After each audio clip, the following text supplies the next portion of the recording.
Wey, halo semuanya. Tahu nggak sih kita mau ngapain? Nggak tahu lah, kan belum dikasih tahu. Oh iya juga ya. Emang kalian dari tadi lagi ngapain sih? Pakai nanya. Emang mau ngapain? Oke, langsung kita mulai aja ya. Jadi, di sini kita mau ceritain tentang Kerajaan Banjar. Kalian penasaran nggak sih sama ceritanya Kerajaan Banjar? Kerajaan Banjar, pasti penasaran lah ya. Ya, ayo ceritain dong. Tahu lama banget sih.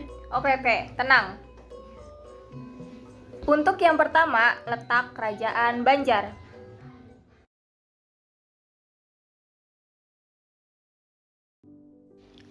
Secara geografis, Kerajaan Banjar berada di Provinsi Kalimantan Selatan dengan luas wilayah yang membentang dari Tanjung Sambar hingga Tanjung Aru.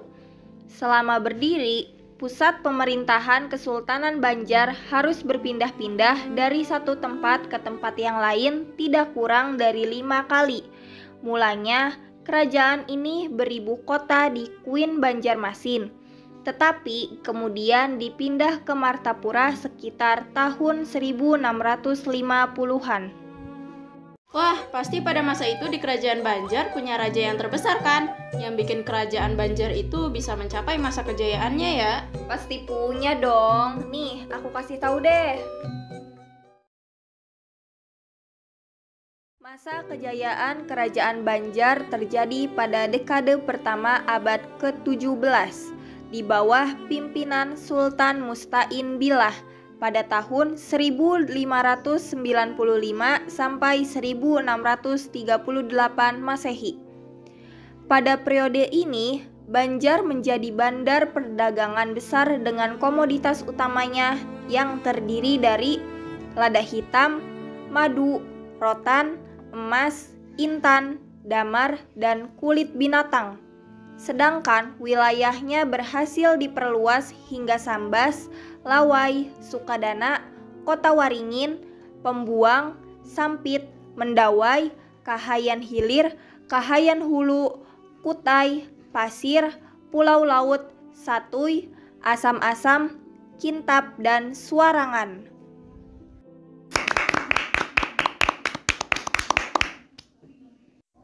Wih, mantep banget Sultan Musta'in Billah. Jelas dong. Selain itu, Kerajaan Banjar juga punya kondisi ekonomi, kondisi politik, kondisi sosial, dan kondisi budaya yang berbeda-beda juga nih. Kalian mau tahu gak? Mau. Perdagangan di Banjarmasin pada permulaan abad ke-17 Masehi dimonopoli golongan Tionghoa. Kuatnya penarikan lada dari mereka untuk perdagangan ke Tiongkok mengakibatkan penanaman lada di Banjarmasin menjadi pesat sekali. Perahu-perahu Tiongkok datang ke Banjarmasin membawa barang-barangnya berupa barang pecah belah dan pulang kembali membawa lada. Pada masa puncak kemakmurannya, di permulaan abad ke-18 Masehi, hasil rata-rata tiap tahunnya mencapai 12 buah perahu Tiongkok yang datang ke Banjarmasin. Dalam perdagangan lada merupakan komoditi ekspor terbesar dalam Kerajaan Banjar. Besarnya perdagangan lada menyebabkan melimpahnya kekayaan bagi golongan politikus dan pedagang, karena mereka memiliki kekuasaan penuh yang tidak dimiliki oleh rakyat awam. Dalam Kerajaan Banjar, pajak merupakan penghasilan terbesar dan sangat penting untuk menjalankan roda pemerintahan. Perekonomian masyarakat Banjar terdiri atas pertanian, nelayan, dan industri.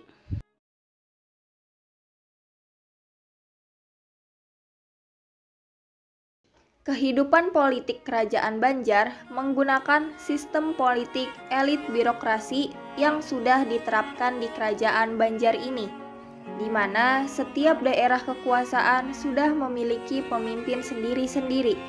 Ada adipati yang membawahi provinsi, lalawangan atau lurah, dan juga pambakal yang memimpin desa.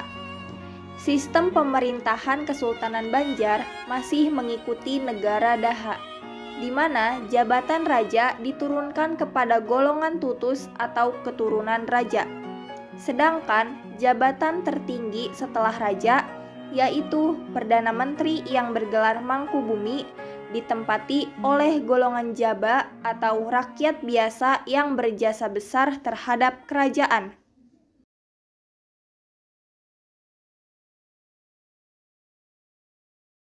Kerajaan Banjar telah menerapkan stratifikasi sosial yang terdiri dari 3 kelompok, yaitu bangsawan, Belanda, dan masyarakat. Lapisan pertama ditempati oleh golongan bangsawan yang terdiri dari raja dan keluarganya. Lapisan kedua ditempati oleh orang Belanda, dan lapisan ketiga ditempati oleh rakyat biasa. Sejak Kesultanan Banjar berdiri, budaya yang diterapkan di kerajaan ini lebih ditekankan pada budaya Islam dengan tidak meninggalkan unsur budaya tradisionalnya. Hal ini dapat dilihat pada seni arsitektur rumah bubungan tinggi. Atapnya yang menjulang tinggi ke langit adalah simbol ikrar keyakinan kepada Allah Subhanahu wa Ta'ala. Keren juga ya kerajaan Banjar. Iya kan, makanya. Tapi kerajaan Banjar sekarang udah runtuh. Ya. Iya, jadi ceritanya gini.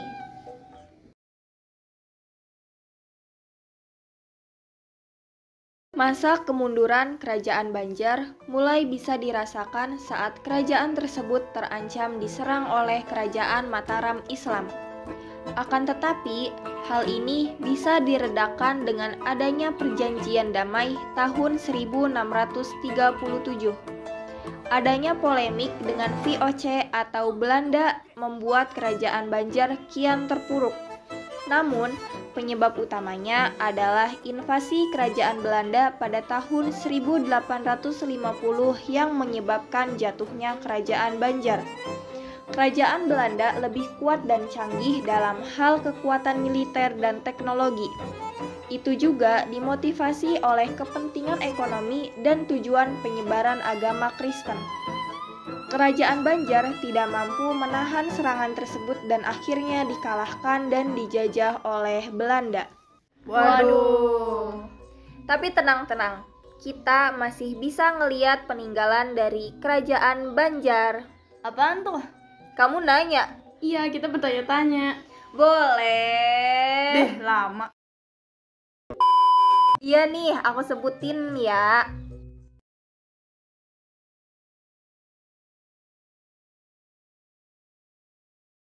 Yang pertama, Masjid Sultan Suryansyah. Masjid Sultan Suryansyah adalah peninggalan kerajaan Banjar yang terletak di kota Banjarmasin. Lokasi pendirian masjid berada di kawasan Banjar Lama. Masjid ini merupakan satu dari 3 masjid tertua di Kalimantan Selatan yang didirikan pada tahun 1526 hingga 1550. Masjid Sultan Suryansyah dibangun di pinggir Sungai Kuin dengan bentuk arsitektur khas tradisional Banjar yang memiliki konstruksi panggung serta atap berbentuk tumpang. Yang kedua, Masjid Jami Banjarmasin. Masjid Jami Banjarmasin pertama kali didirikan pada abad ke-18, tepatnya pada tahun 1195 Hijriah, ketika masa pemerintahan Sultan Tahmidillah II atau Sunan Nata Alam. Wah. Gimana nih menurut kalian tentang kerajaan Banjar? Tidak bisa berkata-kata. Mang Ea, Udah lah, aku mau ke Banjar aja. Ikut.